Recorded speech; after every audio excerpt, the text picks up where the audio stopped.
Oh, today we're talking to Kathy. And so, Kathy, I want you to tell me what is healing and how can you help anybody with healing?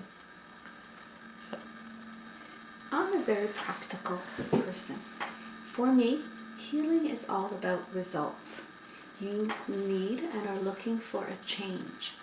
There's the old way, the way you don't want to be that's making you unhappy.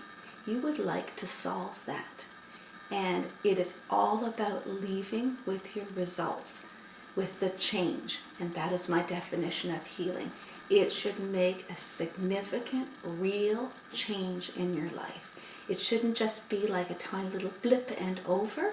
It should make life more satisfying, life more real, and you happier in your life. And it all starts with consciousness. And what I mean by that is so many ways us humans were blind.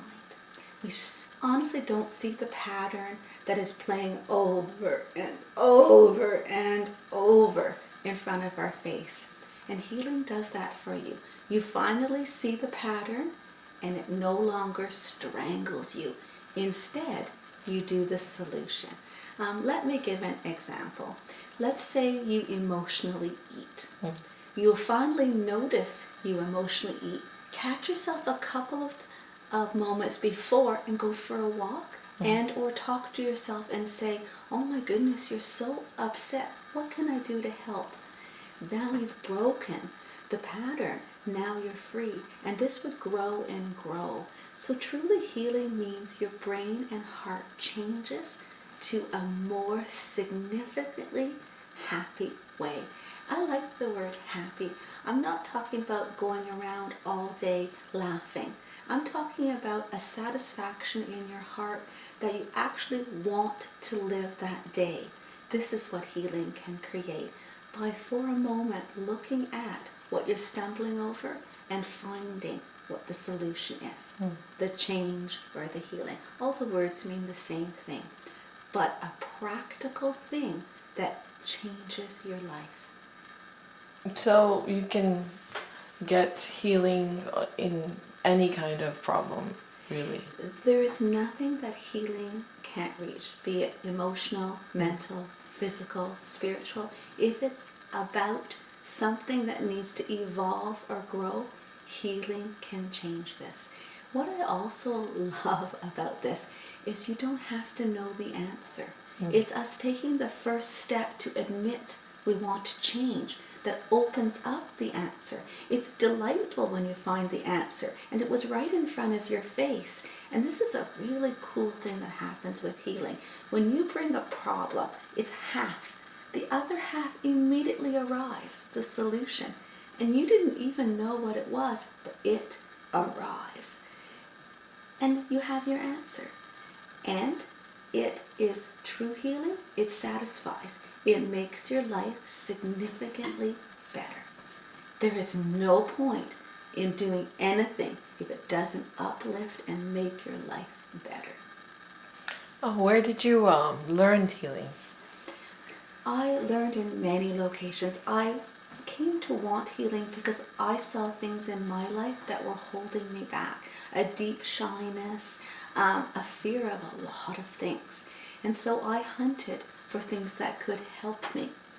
I started with the Qigong. It's a beautiful moving meditation and it helped me understand how energy works and how the body is part of healing. I studied here as well as in Malaysia. And from then I moved to Reiki, which taught me a ton about how energy moves and generally about everything to do with healing. And it's interesting how one method of healing moved into the next as I personally evolved. Within all that, I understood how nature around us, crystals and animals and plants, also were healing. Literally, we're surrounded by things that desire to heal us. And I studied that for a while. And then I moved into an on-the-body method because I learned that healing can be accessed with such safety when you touch the body. And that I'm a registered acupressurist, and I am amazed how the right touch in the right part of the body on what we would call an pressure point brings profound healing. And then I move to what I would call the cornerstone of everything I've studied, which is shamanism. Truly, shamanism is every healing put together. And what I find is the core or the brilliant part about shamanism is that you travel through time. And yes, everyone knows how to travel through time. If it's a wound, we call it post-traumatic stress syndrome, where you're back to where you got the wound. Well, we do this in a healing fashion. We travel to whatever the issue is and change it. We call it pulling the root.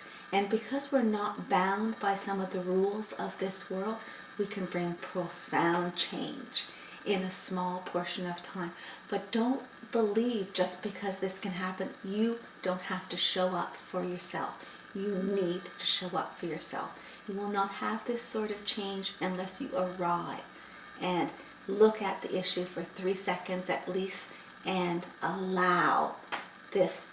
This is what I notice that with people who come to see me. They have great change in one visit, but with a couple of visits, they start to get traction. They really start to understand what they stumble over and how to change it. And then their brains or their consciousness starts to kick in and they catch themselves before they fall. And this is where they create their freedom. One of the other things I love so much about healing is each person leaves with a tool or a resource that they can use that is simple and direct. Let me give an example. One person, after their healing, they had a deep sense of tulips. Yes, just tulips. And when they brought tulips into their life, just a vase of tulips, it reminded them how they felt being healed, and it grew within them. I'm telling you, just bringing tulips into their house created this. Homework doesn't have to be a burden. It's actually something that uplifts your life and that you want to do. I'm amazed with healing in general. It's simple, its directness, how effective it is, but nothing happens until you actually show up, come and do the work. And that's why I want to tell you I'm here at Gentle Bear Healing, because I so want you to show up and do the work and create the life you dream about. Oh, well, thank you, Kathy.